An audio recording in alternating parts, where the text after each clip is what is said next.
Yo, what's going on, guys? Welcome back to another breakdown. I'm going to be breaking down this upcoming week 4 of Dana White Contender Series. Last 2 weeks have been tremendous. A lot of finishes. I believe only one fight has gone the distance in the last 2 weeks of this show. And that fight was Jose Delano versus Mosquita, which was a really fun fight to watch, even though it went the distance. And every other fight has ended in a finish. So I expect a lot of finishes on this card also. We got 5 fights on this card. Last week was all the favorites won last week, so it was pretty easy. This week is definitely tougher for predictions and betting, I feel like, than the last week, which was very straightforward. There are going to be a lot of competitive matchups on this card. That's what I think after doing tape study for these fighters. We got Jack Congdon taking on John Paul Lebosnoyani. He's coming over from LFA. He's got a 7-1 record in LFA. His only loss in LFA was to the champion at 155, Jacoby Jones. And since then, he's moved up to 170, and he's been looking pretty good. He's been finishing people. He just finished Keegan Ganrich, which is very impressive. He's taking Jack Congdon, who hasn't really fought in any notable promotions. He's been fighting in Cage Titans, which is kind of unknown promotion. I mean, you can look it up on YouTube, but I definitely rate LFA higher than Cage Titans. He's definitely going to be the true welterweight here. He's got a big size advantage over John Paul in this matchup. I believe he's 6'2". I know his reach isn't listed here, but he actually is 6'2" with a 75-inch reach. So he's going to have a lot of height and reach over Lebosnoyani. And they're both similar in age. I mean, I think Jack Congdon's like 27. John Paul is 26. So they're both pretty similar heading into their prime right now. So this should be a really good matchup. We also got Haig taking on Cesare Oleksiejczuk. If you guys didn't know, Cesare Oleksiejczuk is Mikhail Oleksiejczuk's brother. He's been looking pretty good, man, outside over there in Europe, in Poland. He's fought in FVN Fight Exclusive Night, which is like promotion over there in Poland, I think. And obviously he's been looking pretty good. He could be on like a long win streak right now. The only fight that he lost was to this undefeated Russian who's got really good chain wrestling. He's 14-0, currently fighting in one championship. And this is definitely a true test for Haig. Haig's been training at AKA American Kickboxing Academy. Same team, obviously, as Cormier and Luke Rockhold. And obviously a lot of good guys. Habib Nurmagomedov, he's trained there, obviously. So he's definitely got a good team behind him. But this is a tough test for Haig. On Contender Series, they're not giving him an easy matchup on Dana White Contender Series. We also got Nallo taking on Samuel Silva. Now, I was very impressed by Samuel Silva. I did pick him as a massive underdog.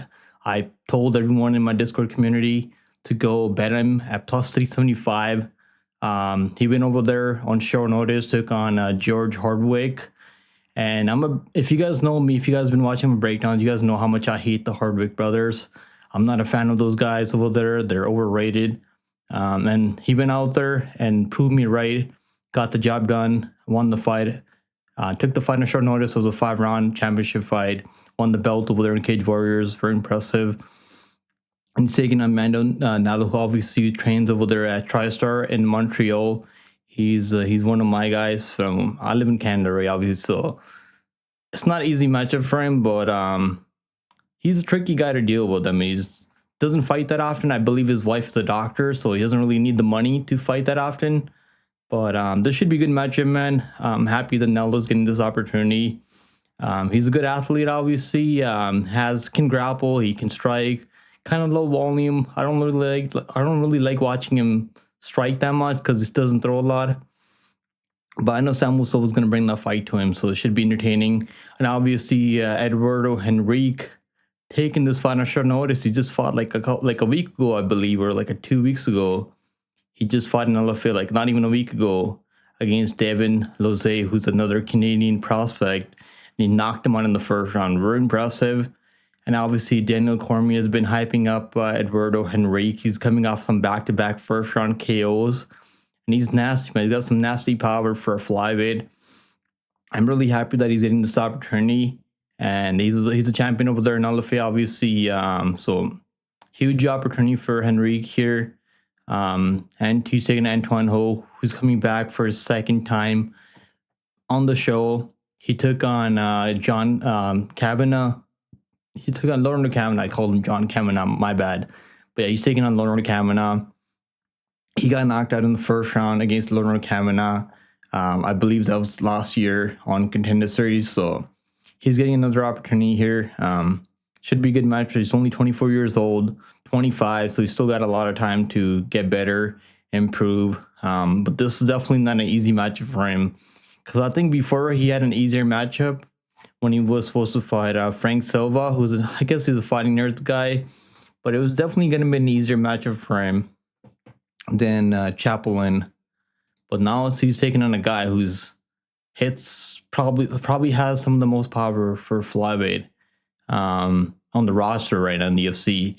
Obviously, he's not even in the UFC yet, so guy is really dangerous striker and really fun fighter to watch from Brazil, another Brazilian prospect. We got a lot of those in the UFC right now at flyweight. And they should probably sign Marcos Daisley. I don't know why they haven't given him the opportunity in Contender Series yet.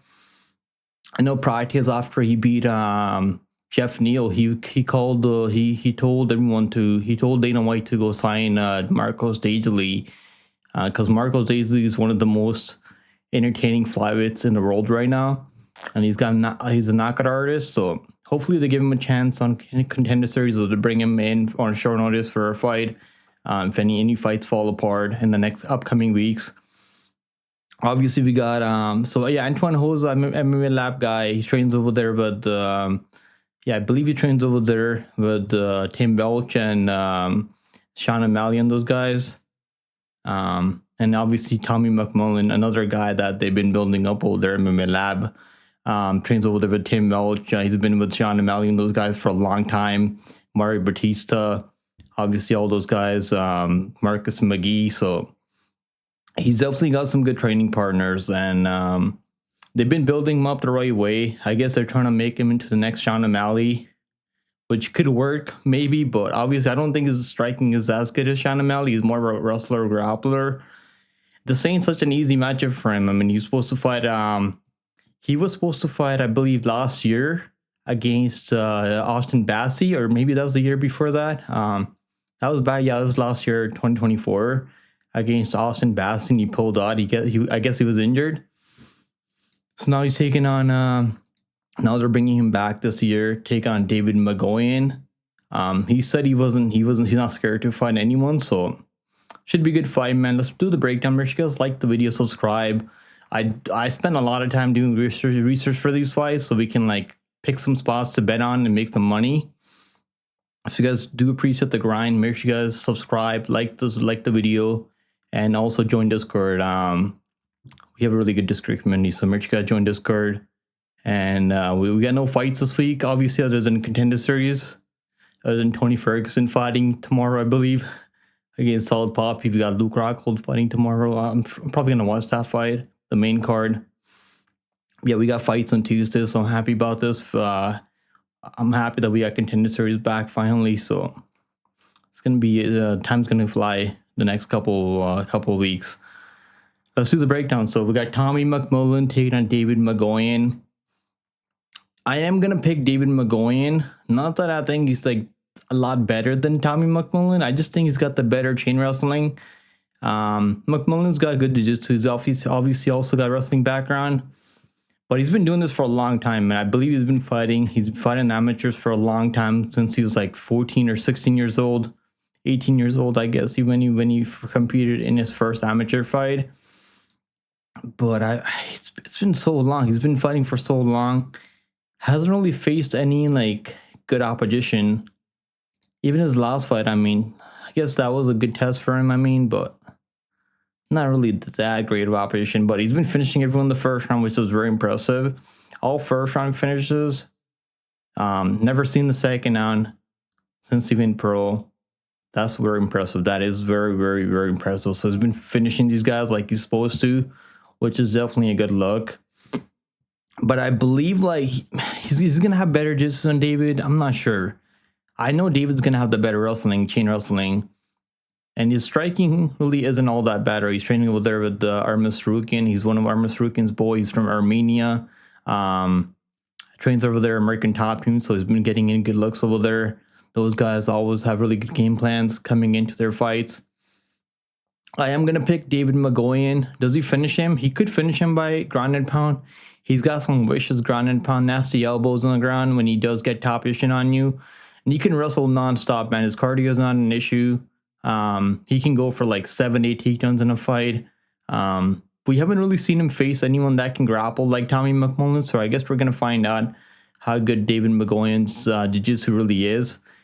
Because if McMillen can take his back, he's definitely going to be hunting for submissions, which could be a problem for David Mgoyan. But I like David Mgoyan. Honestly, I do. He's only 21 years old. He's training with their American Top Team. He's only going to get better. McMillen's already 27 in his prime. And this is a good matchup, man. It's definitely a good matchup. But I'm going to go with the Mgoyan. Not that I'm not really like, I don't know. We're going to find out which one's a true prospect. Which one's the real prospect in this matchup? And the odds are pretty close for a reason. Mgoyan -115. I like Mgoyan here. I honestly do. Even money, I think this is a 50-50 fight. I think he's got the better chain wrestling. He's got more experience. And the fights go longer. We know he can wrestle in the later rounds too. He's not gonna gaslight, turn wrestle early, chain wrestle. And he's got really good top control, good ground and pound, nasty elbows from top. Yeah, I'm gonna go with Mgoyan. They opened him at +170. I wish I got +170 on him. I didn't, but I got him about even -110. He's -115 now. I think he's a good bet at these odds. I honestly do. Give me David Mgoyan by. Does he finish him? I think he could finish him by ground and pound, like late second, third round. I'll go with TKO Mgoyan. He could just control him, and then maybe doesn't get a contract if he makes it really boring. So he might have to go out there and like go to war with Tommy McMillen. And I think he can hurt him on the feet also. So I'm going to go with the Mgoyan by KO TKO, second, third round, probably ground and pound. Next fight on the card, we got Eduardo Henrique taking on Tuan Ho. Now I'm picking Eduardo Henrique Chaplin. I like him a lot here. I really do like him a lot. Obviously, the fights that he struggled in is fights when he's getting out-wrestled, which obviously he was getting out-wrestled a couple of years ago by Davey Bittencourt, who we saw compete on Contender Series against Rocha, I believe. Lucas Rocha. He's fighting in the UFC now. Yeah, he lost to Bittencourt, which is honestly like okay, he got wrestled in that fight. It's all right. Bittencourt can wrestle nonstop. He's a good grappler. And he was able to do that to him, and he's lost like that before. He can be taken on, right? That's the thing. He can be taken on, but honestly, I think at this point, like he got subbed by Clayton Rodriguez, who's fighting at bantamweight now, 135 in the UFC. I don't know if he's still in the UFC. He might have been cut at this point. He lost to Elton Healy, and he missed weight a bunch of times, so maybe the UFC cut him. I don't know what happened there, but that was like back in 2019. That was a long time ago. He was 20 years old at the time. So obviously, like Tuan Ho is gonna have to go out there wrestle, mix it up. His striking isn't bad. He throws a lot of kicks, fast kicks, spinning kicks to the face. So maybe he can add something like that. Honestly, like he's definitely got a chance. Mix up the wrestling, grapple, control Henrique on the ground. He's got really good grappling control. But I am gonna pick Chaplin. I'm biased in this one, but I just feel like Chaplin's got the cleaner boxing. He's definitely got more power with his hands. And if they're boxing, we've seen Tuan Ho go at night against Leonard Kavanaugh, who's got power, but like I think Henrique's got like the same power, if not more power than Kavanaugh. He's got cleaner technique when it comes to boxing than Kavanaugh. So we'll see if I'm right on Tuesday, but I'm gonna pick Chaplin by KO TKO round 1. Chaplin -130. Honestly, man, I like him. I took him at -115. I was wondering. I was like, maybe I should wait to see if I can get plus money on him, but I don't know if we're gonna get plus money. It's probably gonna like be around even money, or I don't know where this line's gonna go. But I like Chapel in here by KO TKO. Next fight on the card, we got Nallo taking on Samuel Silva. Like I was saying earlier, Nallo training over there is TriStar MMA in Montreal. Same team as George St. Pierre, and obviously same team as Aubin Mercier, who retired like a year ago or like over a year ago. And same team that Ralphon's been training out of, Kelvin Cater training out of there now. Obviously, Ayman Jahabi on the come up in the UFC from Canada, training out of the same team. And that team's they usually have pretty good game plans. The coach over there is obviously the well-known coach, Faraz Jahabi, Ayman Jahabi's brother. And the issue I have with Mandalo Nallo is he doesn't fight that often. Like he was fighting in Bellator for a while. And he was looking okay in this Achilles Mota fight. I watched all of these fights back. Like, watching his fights, like sometimes it's fun because he can knock it early, catch you with something crazy. He's definitely got good counter striking. But the problem is like he's super low volume. He doesn't really like throw a lot of volume, which is like really boring, which makes for really boring fights because he's only looking to counter you. And he doesn't fight that often. I guess now he's been fighting more as recent. He can grapple, like that's the one thing I had to mention. He can grapple, he can wrestle. I don't think he can wrestle like that well. Like I don't think his control is like crazy. He's not really like Habib level when it comes to wrestling. But his wrestling ain't all that bad. But the problem is, I don't think he's getting better at this point. Like he's only gonna be as good as he already is. And he got leg kick TKO'd against Achilles Mota back in 2019. He was super heavy on that lead leg. He's got that boxing stance, which costed him in that fight. He won the first round with Achilles Mota. Mota ended up throwing more volume in the second round, took the second round, then he finished him via leg kicks in the third round. And then some of these other fights, I mean, Adam Piccolotti fight. I mean, Adam Piccolotti's okay. It's not really the worst loss ever. But he has been finished in all of his losses, which does concern me. Now, Samuel Silva, like I said earlier, I gave out this play in my Discord. Make sure you guys join Discord, by the way. Plus, I think it's plus 275 or plus 375. Some crazy number against George Hardwick. I believe I was live for this card. You guys can probably go back and watch my live stream. I was live. I don't go live for a lot of Cage Warriors cards, but I believe I was live for this card back then, and I was so happy that George Hardwick lost the fight. And his brother lost the fight too in the same card, which is like not a shock. I wasn't just shocked at all. I know people are shocked they lost. They're massive favorites, both of them, on the card, and they both dropped the ball. And Silva showed that he can go out there, took the fight on short notice, flew over there to England, and won the fight. Right, he won the championship rounds. I believe it was 48-47 or 49-46. So it was very impressive. I was worried they might rob him, which they didn't. Good for the judges, W judges. And what I'll say about Samuel Silva is like he's got power on the feet. He can also wrestle, grapple. He's got some nasty front chokes. He's dangerous for sure. I mean, he's definitely dangerous. But he can also he's there to be hit. That's one thing I have to mention. He's there to be hit. You can land counters on him. You can knock him out. He's been knocked out back in just 2023. So if you're gonna bet him at like -200, -250, you gotta know that. You gotta like make sure you know that he can be countered. He kind of rushes in recklessly because he's gonna look to go out there, put an exciting fight on for everyone. That's why I like watching Silva fight, because he's definitely gonna pressure Mando Nallo. He's going to look to knock him out. I think he could knock him out. I think he could also submit him. I am going to pick Silva by submission because I think Nallo's he's not going to like the stand-up that much against Silva, and I think he's going to shoot takedowns on him, and he's going to run into a guillotine or something like that. So I'm going to pick Silva by submission. Like first, I'll go second on submission for Silva. But I know Nallo can make this fight really boring if he's only looking to stay on the outside and then be a counter striker. Hopefully, it's not a boring fight because I know Samuel Silva is gonna make this fun for us to watch.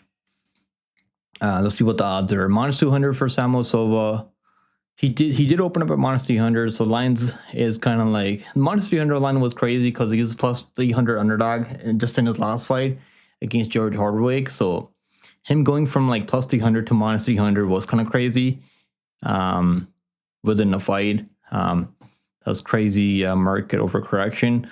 But I do think like -1, if it's like -150, like he was -150 like couple hours ago, I would have bet him. I would honestly bet him at -155, but like -200, just it's not that bad. I mean, I guess you can throw him in a parlay, but I think he's gonna win. I am picking Silva because I think he's gonna win this fight. I think he's gonna do more. He's gonna take more chances out there. He's definitely gonna be going forward more forward pressure. His grappling is good enough. I don't think he's gonna get caught up in a submission or get wrestled for 3 rounds. This fight could be really close if Nallo ain't really engaging as much in a firefight. But I do think Silva's gonna put it on, so I'm gonna go Silva by submission, probably second on. Next fight on the card, we got Haig taking on Cesare Oleksiejczuk. No, I did do a lot of research for this fight because I was like, I've been pretty high on Haig. He's fighting in Bellator before, fought in LFA. Obviously, fighting other promotions, not against the best level competition. That's the problem that I have with Haig, right? Hasn't really fought against anyone any good. Who's gonna give him a tough test out there? Obviously, like I mentioned earlier, he's been training at AKA, but that team over there, right? Luke Rockhold was training out of there. I don't know if he might be training out of AKA. Daniel Cormier training out of there. Obviously, he's retired now. Habib Nurmagomedov trained out of there for his fights against Conor McGregor. Haig made his amateur debut back in 2020. Only one amateur fight on his record. And he's a very good grappler, submission specialist. Finished all wins by submission. Never seen the third round. Level of competition is the problem that I have with Haig because he hasn't fought anyone who's any good, in all honesty. His last fight, he was like -3,000 over this guy, Said Magomed. And Magomed was landing shots on him on the feet, which is a problem, to be honest.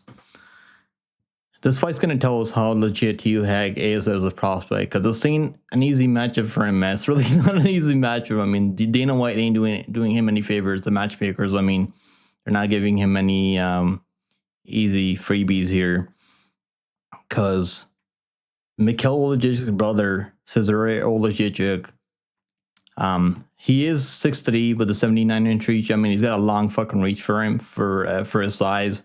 He doesn't really seem that tall, like 6'3". He might be like 6'2", honestly, or like 6'1".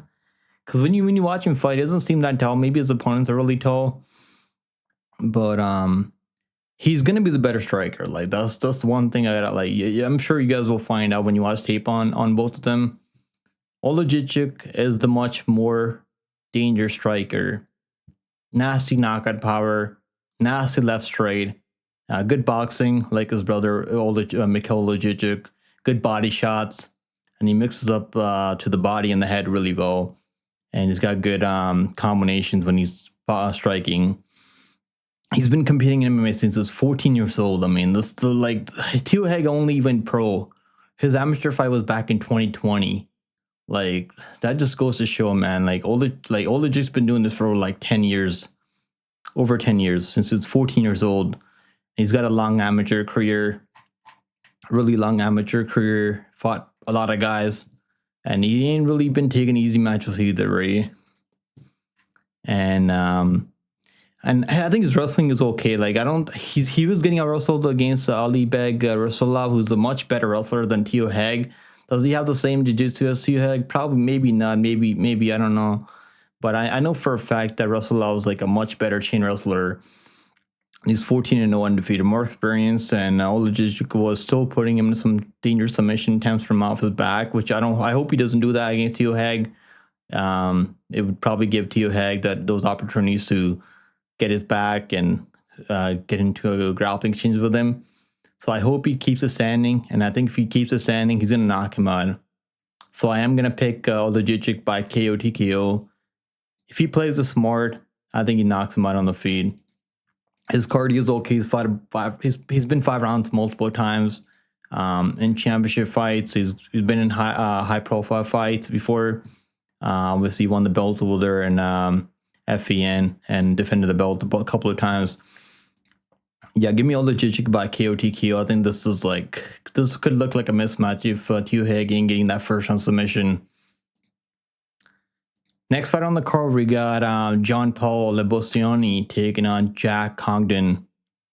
Now, I am picking John Paul Lebosnoyani. I just think he's the more dangerous grappler, obviously, like the much better grappler. He's a former lightweight, by the way. Like I did mention that earlier in the opening of this video, that he moved up to 170 after losing to Jacoby Jones. We saw compete on Contender Series a couple years back. He's been looking pretty good at 170. His chin seems to be better at 170. His chin really wasn't an issue. He wasn't like, in this fight, he wasn't really able to get takedowns and like get top position on Jacoby Jones, who's a force. And I don't think Jacoby Jones like that great, but he is really, really physical, really strong, and not an easy guy to like wrestle.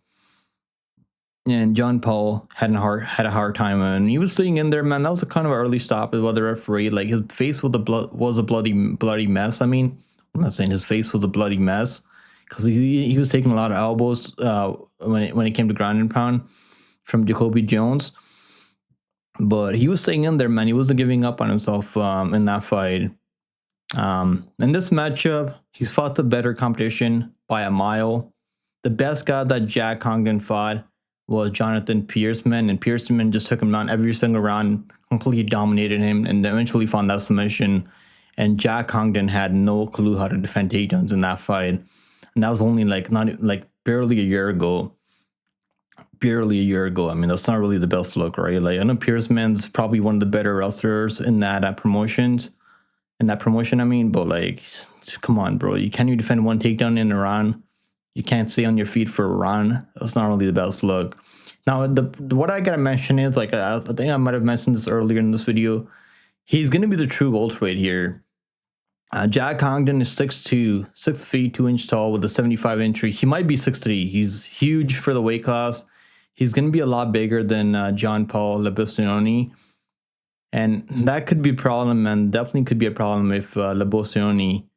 I do think Lebosnoyani he's going to be faster. He's going to have that lightweight speed.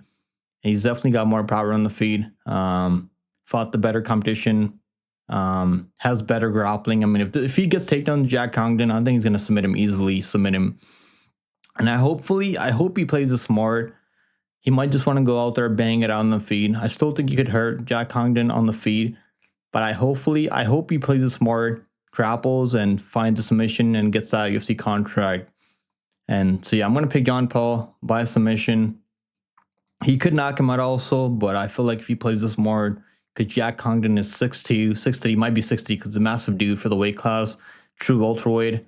So if Lebosnoyani plays this more, he should be able to show levels on the ground. So that's gonna be my pick. Lebosnoyani minus 260.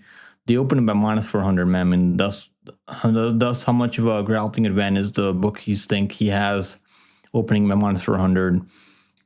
I'm sure Jack Congdon's been working on the grappling, takedown defense for this Contender Series fight, but still, man, your takedown defense ain't gonna get better that quickly.